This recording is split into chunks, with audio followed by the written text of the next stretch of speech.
viewers all over the world. For some of you that are seeing me for the first time, Eze-Ana Ugochi tubelu n'Oraifite ma ọ bụ Ikpọmaka Jugo.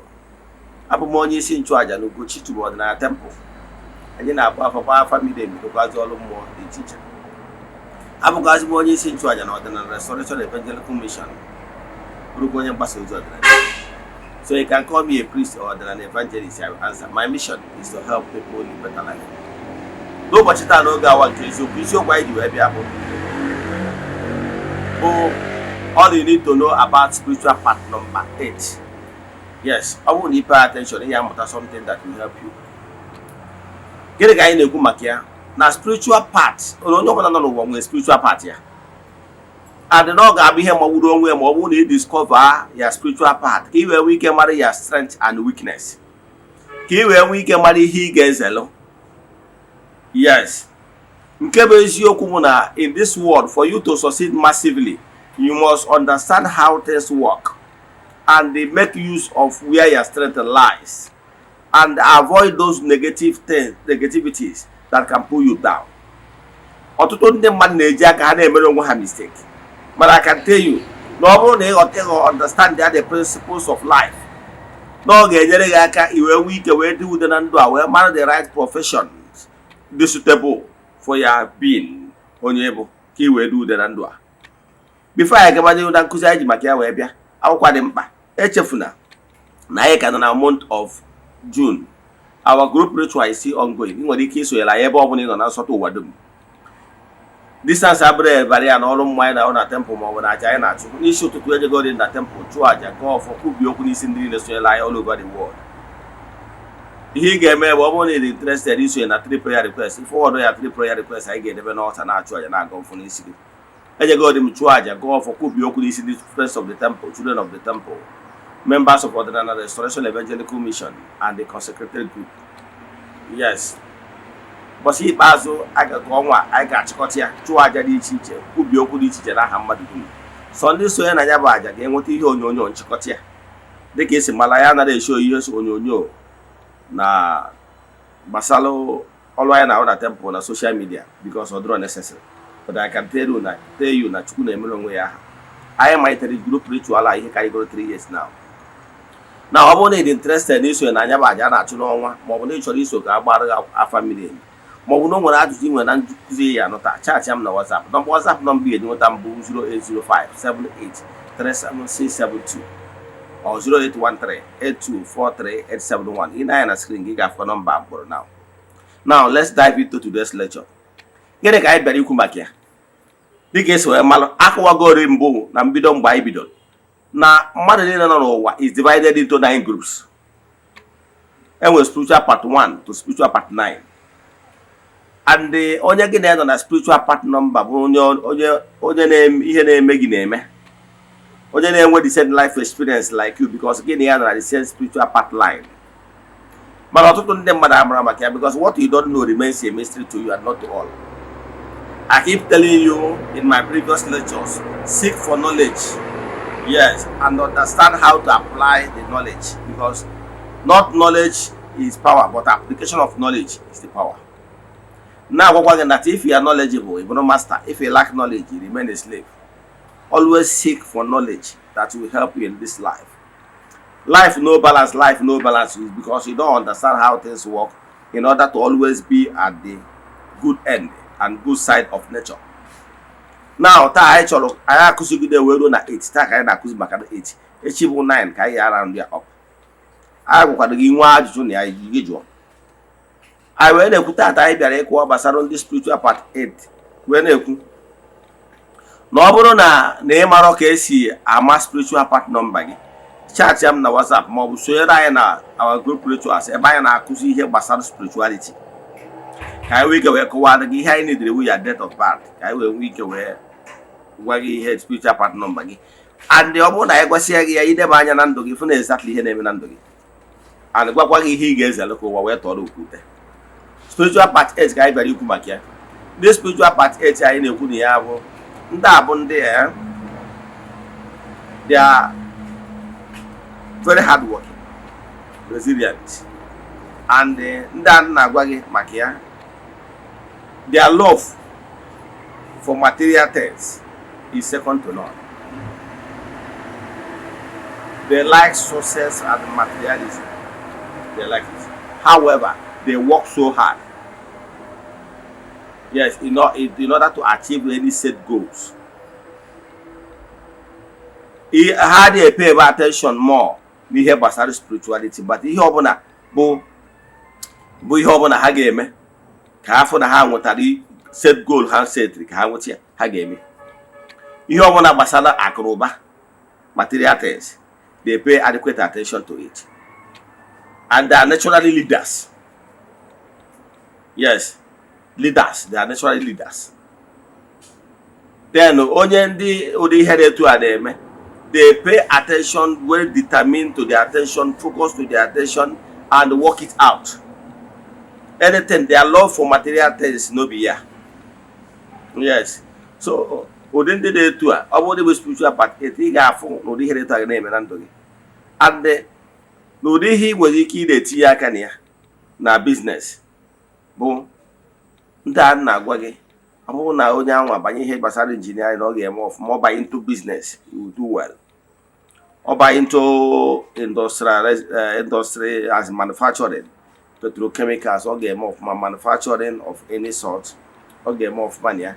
Then some of them do not even into ahia business, importing and exporting. They are doing well in that aspect, but they focus attention on more of they are not that spiritual type of people that always become too religious and everything. No, they focus on the material thing and their set goals.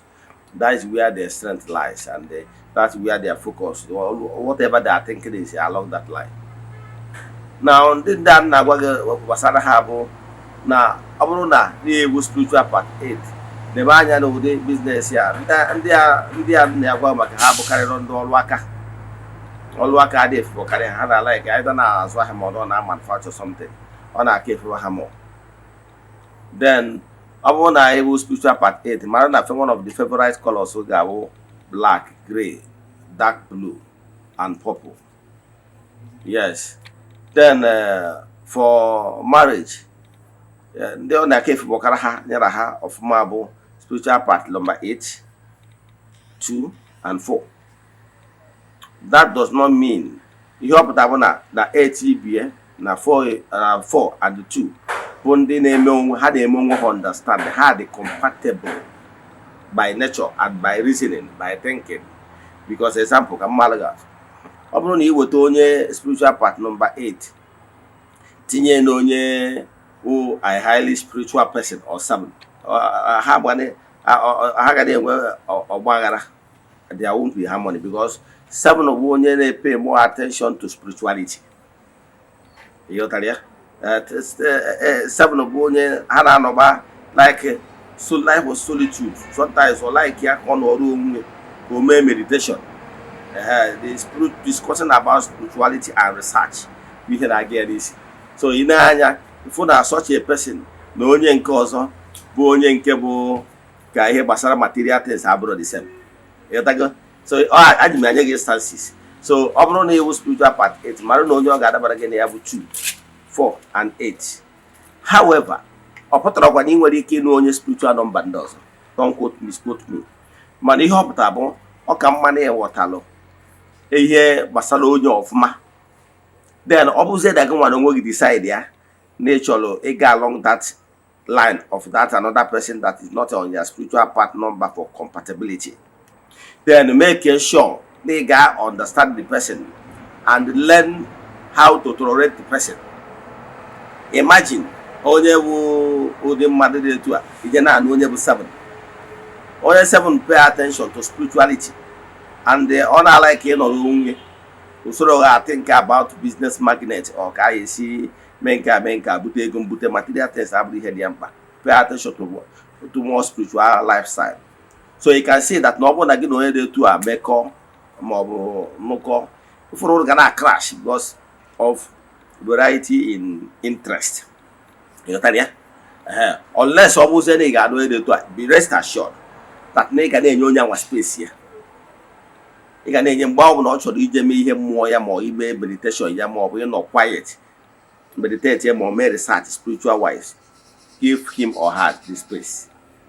Ọ bụrụ na ha na-etra ya ka ị fọsụọ ya ka o bido reason wee etu isi reason wee marriage enwee problem, relationship enwee problem, kedụ ya eme ka ọwụ partnership, whether ma business partnership and then because ọ dịghị reason etu isi reason. The number 8, pay more attention to material things, material and possession, and those material related things. Or you have to pay attention more. Now, imagine you want to give it to only part 7 or going to crash. I just use it as an example. You know that? So, obviously, malo. Only they more understand the life it is here, only the compatible, because it's all about somebody that will complement you.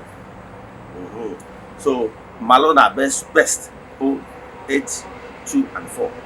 Then if you must go for another numbers, be sure that you will be tolerating the person. And ya baka sinaga. Yotaria, makanonya wademe. This year, Yotaria, car wolf. Then of course also able. Then Nekumaki, open spiritual number 8. Madonna originally. Igbo originally 1 million. Yes, this spiritual number 8, they are like material things. Okay, yes. Have go success na bunka. Okay, so only one spiritual number 8. Malo neighbor naturally a water child. In a water link with water, direct link. However, they can see again and book. Obro no work on this way drinking. A simple visit the water, stop the water elements, the water sprite, the mammoths. Waha Hajaragaka. You know that? They will hire prayers more because you were direct link with them. However, they can see again. No, it was possible. Mad you were direct link with them. Brukawaja. Yes. Makane will leak. Obrone wo the spiritual number part 8. Among was maybe you was half. You know that? If not in where I will go more.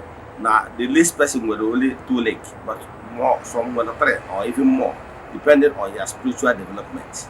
So what I might say is that Obrona eba one malugona stronghold is water. Always pay attention to water sacrifice or water you be long and or have a track and be okay favor. Bob no do cast no more here na water. Yes. Although go more here na water and set goals so that crash before your eyes. Go to the water elements, call them, understand, they will listen to you. Yes. Because you have direct link with them. That car will also say the he be able now. Malo na human beings were multiple links. Single link. No. The least you can have is 2, but somewhere 3. Some even out of maturity are connected to 4 cardinal points, the cardinal elements. Malo this one. So you hold them money my spiritual part number. Okay, if naturally people harmony in harmony, then they flow. Discussion they flow. The understanding between they flow. Whether more in the area of partnership for business or in the area of partnership for marriage. But here them babon na ihe obona gị na onye na-eto a na-emekọ. Na ga enweriri that understanding, a ga enweriri harmony. You know, for that reason, always seek for somebody in a well similarity in spiritual part lines, part numbers, so that here we are to agwabugo m ụnụ maka ndị na-eme argument. Agwabugo m ụnụ na ihe na-eme ndị mmadụ bụ na ndị mmadụ adịghị seek for higher knowledge. What I'm telling you about numerology bụ higher knowledge. Mgbe buru gboo o nwere mgbe ndị mmadụ na-asụ isi. Today anyị na-agwa ndị mmadụ, yes, ọ bụrụ na ịbụ AS, avoid another AS because you are going to cry. No matter the type of love you guys name exist between 2 of you, because the crisis when the mother amaboro basalo genotype or certain them mother that sort of mistake AS no AS, and before I'm more secular, the crisis of that secular yes, ga-ahọtụ the marriage, ọ ga-ahọtụ ụnụ ị na-ebe na chi ga-egbu oge na chi ga-akpa gị ma ọ bụ chọba onye ya asị na ọnya na-eme gị mana lack of knowledge, lack of understanding mere gị iji wee jee n'ụwa onye na-etu a. Yes, so ịmadugo na ịbụrụ AS o nwere ihe mmadụ na-agwa gị lọbụ na-egbu ka mmanya. One of my relative, a lady who AS, one guy tell me and they're not fall in love or AS. And we are not at work. The boy now again in Hage Pepe, but say, my sister, yeah, has nothing to do with Pepe. You know that? You can like a love neighbor and my image mistake again, make it back and let me match. It will according a spiritual part number. I want a mad spiritual part number. You okay, make it, no game, make it. A malo wouldn't dig in a Haga name, make you here. A mmadụ ụdị ndị ga-abụ ọ bụrụ na ọ bịa na ya line yatago ịma na gị na onye a mekọgharị ihe na-amị nwa ha mana ome end in peace ka bụ end in pieces. So therefore when such a person comes were nganga gbara efi ọsọ by avoiding the person ọ ka mma vum ka mma karịa statement. So ịdị knowledgeable ịmara ụdị ndị gị na ha ga na-emekọ ihe ọbụla has to do with partnership or something long term something ịmara ndị ga-ezere by so doing for now some of these challenges of life in Abaya they are avoidable. When the wrong person, two of you cannot tolerate each other and we're crisis. And when there's a crisis, young one, it's always only gas no now I won't make it more waking a brain dimly, non dimly marriage relationship with their crash. My name was on certain things. And was on certain person the contradictory to your lifestyle. You also good make can never change the person. Yes. Like a spiritual number 8 here, you might force you would not get that deep into spiritualist. No. Because naturally, image here compares 7 more naturally spiritual number. You know what I mean? And when you make a talent or PT, cannot beat the rich in their domain. You know what I mean? The two according when you hear about love for money, not for material things, are there about 8 draw. Can you say about you want to know Kusia? Mogonate about more deeper understanding at this lecture. I lay points on certain areas. Now, I want to know more. You join us in our group teachings where you can ask questions. While you take time to explain it. This message is just to highlight some important part because the name of a spiritual part number. We should not get lost in searching for ourselves. We should master ourselves. Then, so that we can manage to engage in I got it as is. Can you say about you want to talk about our family? Chat me on WhatsApp 0805 7837672 or 0813 8243871. May the blessing of Chukwu keep me here in the be with you all. May you be favored, may you be protected, may you be blessed. Because I know Tata, turn your life around. Now Chukwu keep me here in when you can listen again. I can't. I guess, yeah, go to the